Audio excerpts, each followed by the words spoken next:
Welcome back to the One Stop Dragon Shop, where we give you the tools to unleash your creativity and flourish. I am author Lady V. I'm Alice Brown. And today we're actually going to be answering questions instead of doing an actual class. Yeah, we've had several people email us questions, and we thought, if these people have questions, other people may very well have the same questions. So we thought we'd pick a few of the questions that have come in and answer them for everybody. So here we go.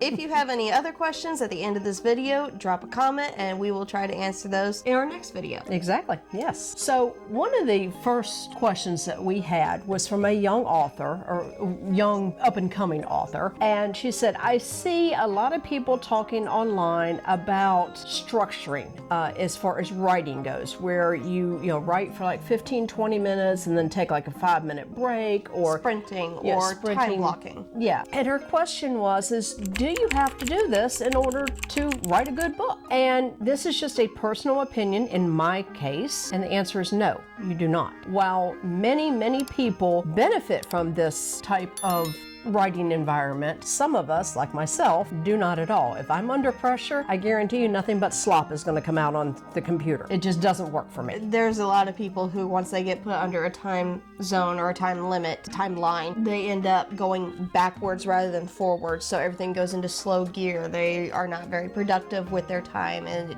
everything gets stacked on top of each other until it becomes too overwhelming and too much for them to focus on. Well, the other thing for myself is I want to delve into that story 100%. So if I don't have at least an hour, preferably 2, that is completely free of anything and everything, that, my family has been warned that unless the house catches on fire, do not disturb me, then I won't get into it because I don't have enough time to really delve into that story and completely immerse myself to write the best story that I can. And that's just how I write. I know other people that will literally write in the evening while they're watching TV with the family. To me, that is the most messed up way of writing. I could never ever do that because I can't concentrate on 2 things at one time. But if it works for them, that is fine. I was told one time of an author who they were working a regular 9-to-5 job, and they would have different colors of index cards with them. And so throughout the day, as they thought of things during their mundane job, they would jot it down and color code it according to the scene or the theme that they were writing with the different colors of the index cards. And so that way at night when they got home, it was a lot easier for them that they could just gather all the, let's say, yellow or pink index cards and write whatever went with those and just kind of get it all out, which would make the process of writing a lot easier, and your word count would go up in the time frame that you spent. Exactly. So what we're trying to say here is don't try to follow the trends that people are trying to say you have to do. Whatever works best for you, do it. I'll admit, I do enjoy watching some of the videos out here on YouTube for different author writing routines. I know there's several on Stephen King, Brandon Sanderson, Sarah J. Maas, but no one writing routine is going to be perfect. You're going to have to figure out what works out best for you. You can watch a few of these routines and maybe even nitpick a few things that you think might actually benefit your personality and your type of writing a little bit better, and then create your own unique schedule around that. The next question that we've received numerous times, and we often get asked this at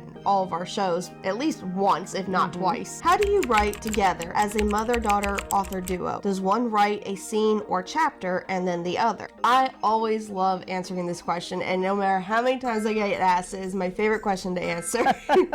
So normally when 2 authors collab with each other or write together, they often do a scene and then the other one writes the next scene, or chapters vice versa. With us, because we are so close-knit, my mother is my best friend, we're best friends, we're business owners, we're authors.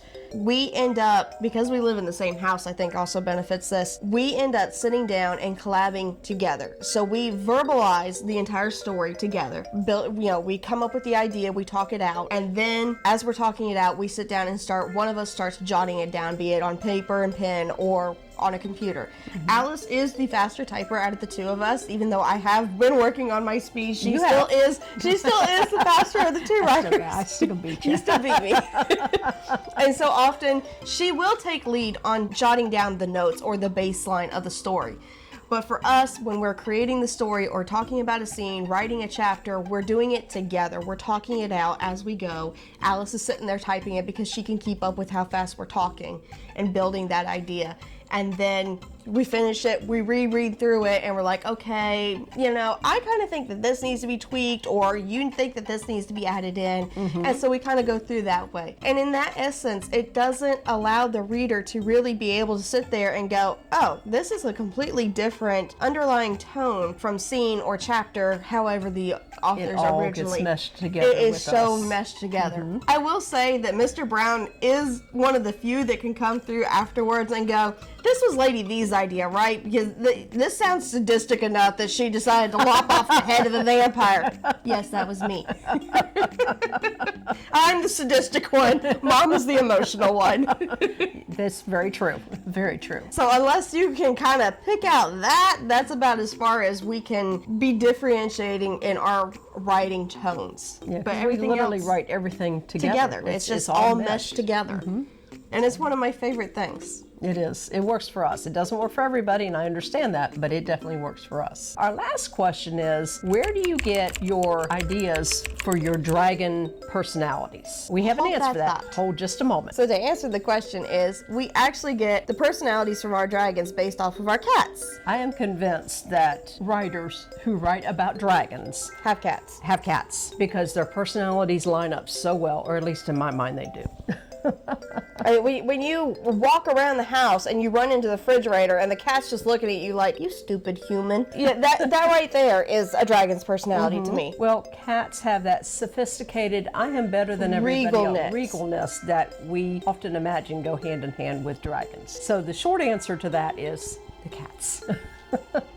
And before we end this video, we do want to take time to let everybody know that we are taking the next couple of weeks off to celebrate the holidays. And whether you celebrate Yule, Hanukkah, Kwanzaa, Christmas, or whatever, we want to take the time to wish everyone a happy holiday season, and we will see you in 2026.